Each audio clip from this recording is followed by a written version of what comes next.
एक गांव आया। अब गांव में लोग कहने लगे कैसे लोग हैं कि एक ही बैल पे दोनों लोग बैठे हैं। भोलेनाथ बोले देवी मैं उतर जाता हूं, तुम बैठी रहो। अब पार्वती बैठी थी। फिर सामने का गांव आया। गांव वाले बोले कैसी स्त्री है, पति बेचारा पैदल चल रहा है, स्वयं बैठी है। अब महाराज पार्वती बोली हम उतर जाते हैं। भोलेनाथ बैठ गए। तीसरा गांव आया। गांव वाले बोले कैसा पति है, मल्ल पहलवान की तरह जा रहा है और कोमल अंगों वाली पत्नी पैदल जा रही है। बोले चलो दोनों उतर चलते हैं, बैल को खाली ले चलते हैं। आगे गांव आया। गांव वाले बोले कैसे मूर्ख लोग हैं, सवारी साथ में है इसके बाद भी पैदल। भोलेनाथ बोले देवी अब चलो दोनों लोग बैठते हैं। दुनिया का काम है कहना, अच्छा करोगे तो भी कहेगी दुनिया, बुरा करोगे तो भी कहेगी दुनिया, इसलिए परवाह मत करना प्यारे। मीरा ने कभी किसी की परवाह नहीं की थी। मीरा को राणा ने विष का प्याला भेजा। मीरा कृष्ण प्रेम में ऐसे बावरी हो गई, उसे परवाह नहीं की। अगर भक्ति के लाइन में आना है दुनिया की परवाह मत करना। लोग तुम्हें रोकेंगे, कहाँ जा रहे हो, वहाँ क्या हो रहा है। देखो दुनिया में लुटोगे, लूट के तुम्हें कंगाल कर देंगे, परंतु कृष्ण के दरबार में लुटोगे प्यारे, लुटने के बाद भी तुम्हें माला माल कर देंगे, माला माल कर देंगे। ये कृष्ण का दरबार है। सारे जहां का पुण्य मिले इस दर पर शीश झुकाने में। वो मजा कहाँ है जीने में, जो मजा यहाँ मर जाने में। जो आनंद यहाँ है संसार के किसी साधन में नहीं है। तो दुनिया का काम है कहना। व्यास ने मन में सोचा दुनिया कहेगी अपना बेटा था इसलिए भागवत पढ़ा दिए। अगर जनक ये साबित कर दें कि सुखदेव काम क्रोध पर विजय प्राप्त कर लिया है तो मैं सुखदेव को भागवत पढ़ाऊंगा। जब महाराज शिष्यों के श्लोक से प्रभावित होकर के सुखदेव व्यास के पास आते हैं तो व्यास ने कहा अपने गुरु जनक के पास जाओ और जनक इस बात को प्रमाणित करें। अब महाराज सुखदेव जनक के वहां गए और दरवाजे पे खड़े थे। और दरवाजे पे खड़े थे, कहने लगे जनक से मिलना है, महाराज से मिलना है। दूतों ने कहा 5 मिनट में आएंगे। 5 मिनट की जगह 5 घंटे हो गए। समय समय बढ़ता गया, 5 दिन बीत गए। सुखदेव वहीं खड़े रहे, लेकिन चेहरे पे रत्ती मात्र में क्रोध की एक रेखा भी नहीं झलकी, थोड़ा भी क्रोध नहीं आया। उस समय जनक ने ये साबित कर दिया कि सुखदेव ने क्रोध को जीत लिया। भक्तों, पुनः सुखदेव को अंतःपुर भवन में ले गए, जहां अनंत कोटि राजकुमारियां सुखदेव का स्पर्श कर रही हैं। धन्य हैं वैराग्य के चक्र चूड़ामणि गुरुदेव सुखदेव, जिनके मन में रत्ती मात्र भी वासना ने स्थान नहीं बना पाई। ऐसे श्रीमद् भागवत महापुराण के आदरणीय श्रेष्ठ पूज्य वैराग्य चक्र चूड़ामणि मुख्य वक्ता गुरुदेव सुखदेव को हम प्रणाम करते हैं। उसी समय जनक ने कह दिया सुखदेव काम क्रोध को जीत लिए। तब व्यास जी ने सुखदेव को भागवत पढ़ाई। एक बार पढ़ाए, बोले याद हो गई? बोले हाँ हाँ याद तो हो गई, परंतु रोम रोम में नहीं बसी। फिर पढ़े, बोले रोम रोम में बसी? बोले हाँ रोम रोम में तो बस गई, परंतु एक बार और सुनाओ, एक बार और पढ़ाओ। बोले बेटा अब तुम इसे सुन के आनंद मत लो, अब तुम इसको सुना के आनंद लो। फिर वही जब परीक्षित को श्राप लगा है, गुरुदेव सुखदेव जाके परीक्षित को कथा सुनाते हैं। शौनकादिनी प्रश्न किया परीक्षित को श्राप कैसे लगा? परीक्षित तो बड़े अच्छे राजा थे, ऐसा क्या कर दिए कि श्राप लग गया? तो सूत ने बड़ा सुंदर प्रसंग शौनकादि को निवेदन किया। ध्यान देना भगवत प्रेमियों, जहां से श्रीमद् भागवत महाभारत विश्राम होती है वहां से भागवत शुरू होती है। महाभारत का अंतिम चरण चल रहा था, युद्ध का अंतिम चरण था। महाभारत जैसा विशाल युद्ध न भूतो न भविष्यति, इतना बड़ा युद्ध क्यों हुआ, किस कारण हुआ?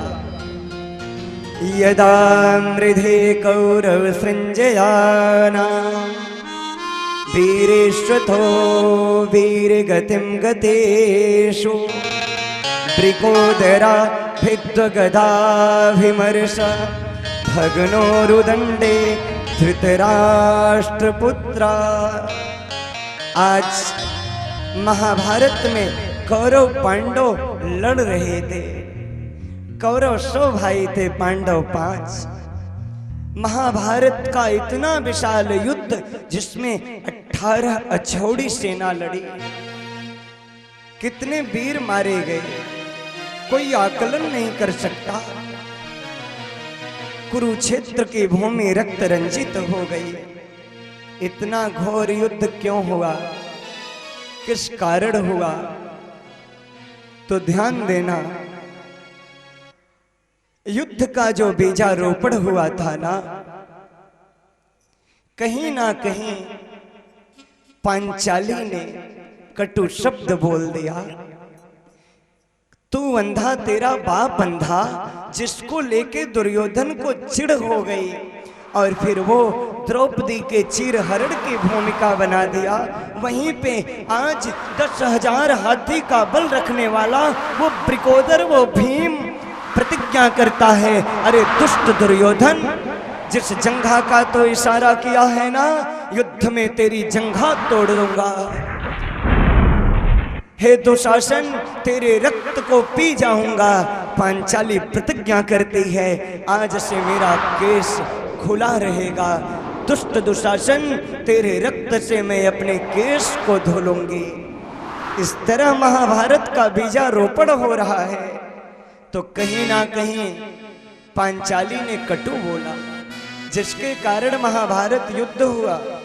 और आपसे एक बात निवेदन करूं, पांचाली आई ही इसीलिए है, वो तो अधर्मियों का नाश करने ही आई है, कोई साधारण नहीं है पांचाली द्रौपदी। वो यज्ञ सेनी है, यज्ञ से प्रकट हुई है।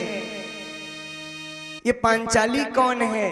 बोले वेदवती जो थी, जिस वेदवती के साथ रावण भोग करना चाहता था, वेदवती ने रावण को श्राप दिया, आज मैं ही आकर तेरा सर्वनाश करूंगी। और अपने सतीत्व की रक्षा के लिए वेदवती अपना आत्मदाह कर लेती है। वही वेदवती त्रेता युग में छाया की सीता बनी है। जब परम प्रभु को लीला करना था ना, तो प्रभु ने कह दिया, हे सीता, जब तक मैं निशाचरों का नाश करूं तुम अग्नि में निवास करो। और छाया की सीता आई, जो कज चरित कीन भगवाना, लक्ष्म न हो यह मरम न जाना। तो वही छाया की सीता यज्ञ कुंड से धृष्टद्युम्न के वहां, धृष्टद्युम्न की बहन द्रौपदी के सुता बन के द्रौपदी प्रकट हुई। तो द्रौपदी आई ही इसीलिए थी।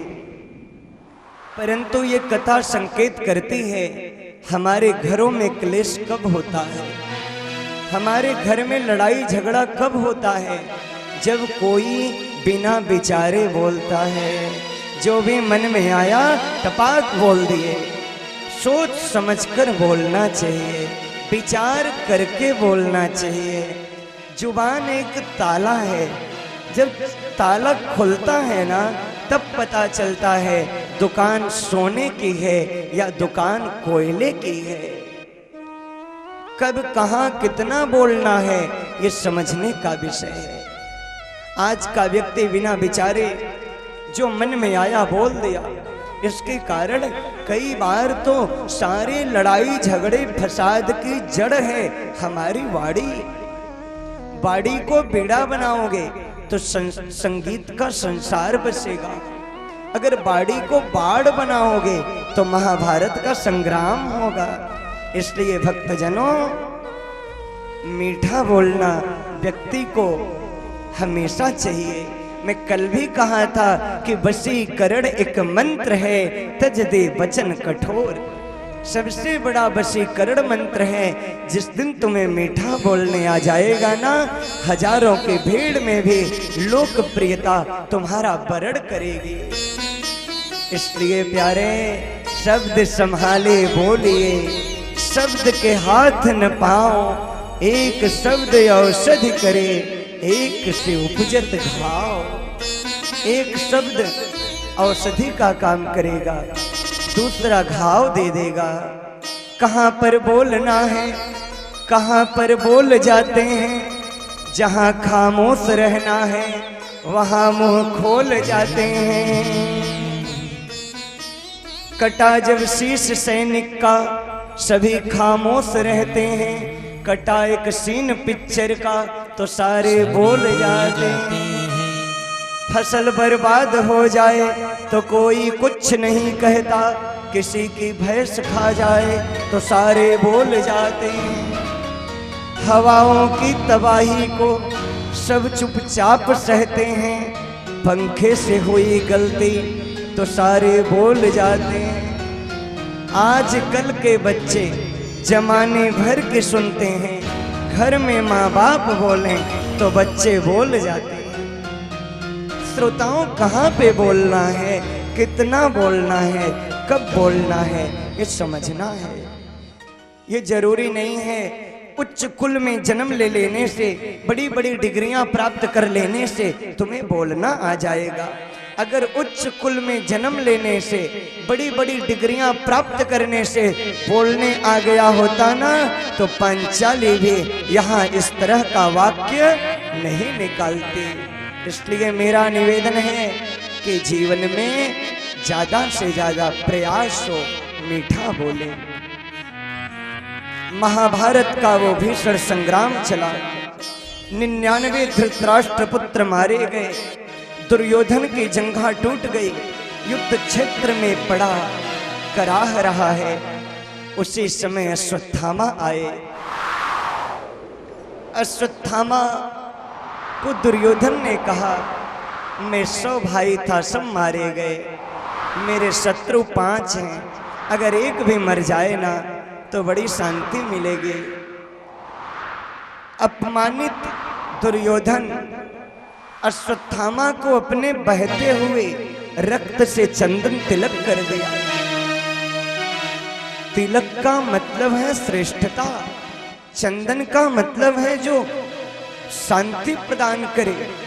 परंतु जब दुष्ट क्षत्रिय का रक्त ब्राह्मण अपने माथे पे धारण करेगा तो उसकी बुद्धि बिगड़ेगी नहीं तो क्या होगी। अश्वत्थामा की बुद्धि बिगड़ गई।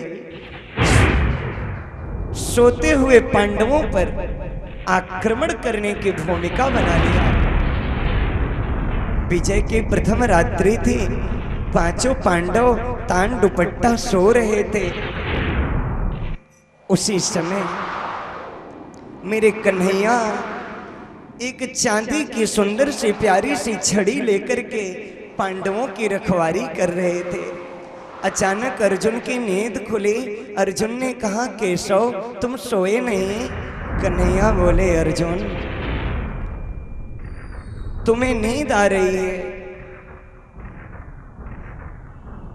मुझे तो कोई नींद ही नहीं आ रही है, तुम्हें चिंता है। अर्जुन बोले, प्रभु कैसी चिंता? चिंता थी, परंतु जिस दिन से मैंने अपने जीवन को डोर को आपको दे दिया ना, मैंने इस सूत्र को मान लिया ना कि ममैवांशो जीव लोके जीव भूतः सनातनः, उस दिन से अब कभी चिंता नहीं रहती है। हमें किस बात की चिंता रहेगी। प्रभु बोले, हे अर्जुन, आज चलो बाहर चलते हैं। पांचों पांडवों को कृष्ण बाहर ले गए। पांडव की सोनी सैया पे द्रौपदी के 5 पुत्र आके सो गए। रात में अश्वत्थामा आया, पांचों का सिर काट के ले गया, दुर्योधन को दिखाया। जब दुर्योधन देखा ये पांडव नहीं, पांडव पुत्र हैं, हर्ष शोक का भाव प्रकट हुआ, उसकी मृत्यु हो गई। भक्तजनों, सारे पांडव शिविर में लोग रो रहे हैं। जिस माँ के 5 बेटे मारे गए हों, उस माँ के हृदय में क्या वेदना होगी, जरा महसूस करना। अर्जुन ने सबको धैर्य बधाते हुए कहा, तदा शुचस्ते प्रमृजामि भद्रे यद ब्रह्म बंधो शिरात तायेन। हे द्रौपदी, तू चिंता मत कर, तेरे पुत्र को जो मारा है ना, वो ओम भू भुव स्व मह जना तपः सत्यम में रहे, अतल वितल तलातल महातल रसातल पाताल सुतल में रहे, 14 भुवनों में रहे। मैं उसे खोज के ले आऊंगा और मैं उसको दंडित करूंगा। उसी समय कृष्ण के रथ पे बैठ गए। अश्वत्थामा भाग रहा था, अर्जुन को देखा, ब्रह्मास्त्र चला दिया। अर्जुन ने भी ब्रह्मास्त्र चला के शांत करके अश्वत्थामा को ले आके पशु के भांति द्रौपदी के सामने पटक दिए। द्रौपदी ने कहा, मुच्चिताम ब्राह्मणों नितराम गुरु, इन्हें छोड़ दो। ये भले हमारे पुत्र हत्यारे हैं, लेकिन एक जगह ये हमारे गुरु के पुत्र हैं। आत्मा जायते पुत्र है, जब पिता की आत्मा ही पुत्र होता है तो पिता पुत्र में फर्क क्यों, इन्हें छोड़ दो। युधिष्ठिर ने द्रौपदी का समर्थन किया। भीम ने कहा, नहीं, अगर तुम छोड़ दोगे तो मैं मार दूंगा। अर्जुन के सामने बड़ी विषम परिस्थिति। जीवन में जब कभी ऐसी परिस्थिति आए ना, कोई मार्ग ना दिखाई दे, क्या करूं क्या ना करूं, उस समय प्यारे शांति में बैठ जाना और कृष्ण को याद करना। कोई ना कोई मार्ग तुम्हें जरूर मिलेगा, क्योंकि पुरुषार्थी व्यक्ति के पुरुषार्थ के आगे भाग्य भी फल देने के लिए बाध्य हो जाता है। समस्या हमारे पास भी आती है, समस्या महापुरुषों के पास भी आती है, परंतु हम लोग समाधान नहीं ढूंढ पाते हैं। महापुरुष अपनी समस्या का समाधान ढूंढ लेते हैं।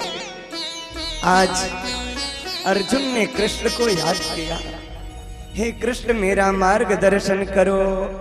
कृष्ण ने कहा, ब्रह्म बंधुर्न हंतव्य आतताई बधारण। ब्राह्मण कैसा भी हो, उसे मारना नहीं चाहिए, और पुत्र हत्यारा आतताई कोई हो, उसे छोड़ना नहीं चाहिए। अश्वत्थामा के ब्रह्म तेजों में मणि को निकाले और अपमानित करके भगा दिए। अपमान ही मृत्यु के समान होता है। अपमानित अश्वत्थामा को तो पांडवों का शुक्रगुजार होना चाहिए था, काम मरने वाला किया, परंतु मारे नहीं। अश्वत्थामा के मन में ईर्ष्या आ गई। अश्वत्थामा ने सोचा, मैं पांडवों का समूल निर्वंश कर दूंगा, और ब्रह्मास्त्र उत्तरा के गर्भ पर छोड़ दिया। उत्तरा के गर्भ में परम भागवत परिचित थे। उत्तरा दौड़ी दौड़ी गोविंद के पास गई। उस समय मेरे परम प्रभु गोविंद अंगुष्ठ रूप धारण करके उत्तरा के गर्भ में जाकर के भगवान ने रक्षा करी है। श्रोताओं, ये लीला तो हुई, परंतु इसके बाद मेरे परमात्मा जाने लगे द्वारिका। जब प्रभु द्वारिका जा रहे थे, सबको प्रणाम आशीर्वाद करके निकलने लगे, उस समय भक्तजनों कुंती दौड़ी दौड़ी आई और गोविंद को प्रणाम करने लगी। प्रभु प्रणाम हो आपको। कन्हैया बोले, तुम मेरी बुआ हो, मुझे प्रणाम क्यों करती हो? कुंती ने कहा, गोविंद, मैं जानती हूं कि आप ही प्रकृति पुरुष परमात्मा हो, पूरी दुनिया को आप ही अपनी माया में नचा रहे हो, इसलिए भगवान मैं आपको पहचान गई। प्रभु ने कहा, जब मैं भगवान हूं तो दुनिया भगवान से मांगती है, तुम भी भगवान से कुछ मांगो। तो कुंती ने जो मांगा है ना प्यारे, कोई नहीं मांगेगा। कुंती ने कहा, हे गोविंद, जो मैं मांगूंगी क्या तुम मुझे दोगे? कृष्ण ने कहा, तुम्हें मांगने में देर हो सकती है बुआ, मुझे देने में विलंब नहीं होगा, तू मांग तो सही। कुंती ने कहा, गोविंद, अगर देना चाहते हो ना तो मैं आंचल पसार के मांगती हूँ, मेरे आंचल में दुख पे दुख दे दो, एक दुख दूर ना हो दूसरा आ जाए, दूसरा दूर ना हो तीसरा आ जाए। विपद न संतु शश्वत तत्र तत्र जगद गुरो, भव तो दर्शनायत्स्य द पुनर्भव दर्शनम। श्रोताओं, कन्हैया बोले, बुआ, ये दुख भोगते भोगते तेरा पेट नहीं भरता क्या? कुंती बोली, गोविंद, जब मेरे जीवन में दुख आता है ना तब तुम भी आते हो। मेरे पुत्र वधू को भरी सभा में अपमानित करने का प्रयास किया गया, लाज बचाने तुम आ गए। मेरे पुत्रों को लाछा भवन में जलाने का प्रयास किया गया, बचाने तुम आ गए। और आज मेरे पुत्र राजा बन गए, मैं राजमाता हो गई, आज मेरा सुख का समय आ गया तो तुम मुझे छोड़ के जा रहे हो। हे कृष्ण, जिस दुख के समय में मेरा गोविंद मेरे साथ हो, मैं उस दुख को स्वीकार करती हूँ और उस सुख का मैं परित्याग करती हूँ जो मेरे कृष्ण को मुझसे दूर कर दे। और इसी बात को कबीर बाबा कहते हैं, सुख के माथे सिल पड़े पत्थर पड़े, जो हरि हृदय से जाए, बलिहारी व दुख के जो पल पल नाम जपाए। वो समय धन्य होता है जब हम प्रभु का ध्यान करते हैं। कबीरा सब जग निर्धना, धनवंता नहीं कोई, धनवंता सोई जानिए, जाको राम नाम धन होए। जिसके पास परमात्मा का नाम रूपी धन है प्यारे, दुनिया में उससे बड़ा कोई धनवान नहीं हो सकता, धनवान नहीं हो सकता। श्रोताओं, हम लोग भगवान को कब याद करते हैं? सुख में के दुख में? कब याद करते हैं मैया जी? दुख में ना? हाँ, अगर दुख में चोट खाई ना होती तो कन्हैया तेरी मधुर याद आई ना होती। जब हमको दुख आता है समाज के द्वारा, शरीर के द्वारा या किसी भी द्वारा, तब हम भगवान के शरण में जाते हैं। हम ये क्यों भूल जाते हैं? दुख में सुमिरन सब करे, सुख में करे न कोई। जो सुख में सुमिरन करे तो दुख काहे को होए। जितना याद हम प्रभु को दुख में करते हैं ना, अगर उसका 20% याद भी हम भगवान को सुख के समय कर लेना तो प्यारे दुख कभी आएगा ही नहीं। और आएगा भी ना तो तुम्हें पता भी नहीं चलेगा कि मेरे जीवन में दुख आया था। इसलिए भक्तों, ये याद रखना कि सुख और दुख एक सिक्के के दो पहलू हैं। सुख भी आएगा जीवन में, दुख भी आएगा। भगवान अपने भक्त की बड़ी परीक्षा लेते हैं। जीवन में अगर कभी दुख आए तो अपने धैर्य को खोना मत, घबराना मत। कई लोग जब दुख आता है रोने लगते हैं। अरे क्यों रोते हो? दुनिया में समाज में रोने से क्या लाभ? गोस्वामी कहते हैं कि तुलसी पर घर जाई के दुख मत रोए, दुख बाट्यो नहीं आपनो जगत हसाई होए। इस दुनिया में कोई तुम्हारे दुख को बांटने वाला थोड़ी है। लोग मजाक करेंगे, हंसी उड़ाएंगे। मुझसे आके ऐसा कह रहा था, अगर ये चाहते हो कि लोग तुम्हारी हंसी उड़ाएं तो अपना दुख सबसे कहो। अगर नहीं चाहते हो ना तो अपना दुख किससे कहो? कई लोग कहते हैं महाराज जब तक अपना दुख किसी से शेयर ना करो ना मन हल्का नहीं होता। मैं प्रायः कहता हूँ 2 दरवाजे हैं। कौन कौन से? पहला दरबार, जब भी कभी दुखी हो जाओ ना दुनिया को दुख मत बताना, माँ समय के दरबार में आके 2 आंसू गिरा लेना। उस समय माँ तुम्हारे दुख को दूर कर देगी प्यारे, दूर कर देगी। और दूसरा दरवाजा है अपने गुरु के द्वारे पे जाकर के अपने आंसू बहा लेना, अपना दुखड़ा सुना देना। क्योंकि गुरु मेहरबान हो जाएगा तो चेला पहलवान हो जाएगा प्यारे। और ब्रज के नंदलाल की शरण में आ जाओ, उनकी शरण में आ जाओगे ना सारा दुख चला जाएगा प्यारे, चला जाएगा। तो आइए बड़े भाव से हम सभी लोग ब्रज के नंदलाल के शरण में आते हैं, राधा जी के सांवरिया के शरण में आते हैं। उनका नाम जिसने लिया उसका दुख दूर हो गया। तो क्यों ना आज इस पावन से दरबार में हम भी अपने दुख दूर करने की हाजिरी नंदलाल से करें। बड़ा प्यारा भाव है। ब्रज के नंदलाला श्री राधा जू के सांवरिया, सब दुख दूर हुए जब तेरा नाम लिया।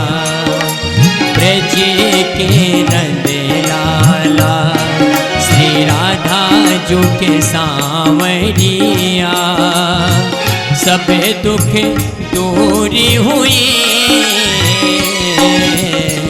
जब तेरा नाम लिया। सब दुख दूर हुए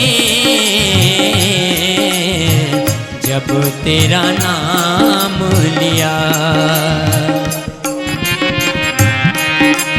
जय हो मेरे प्यारे मेरे मोहन।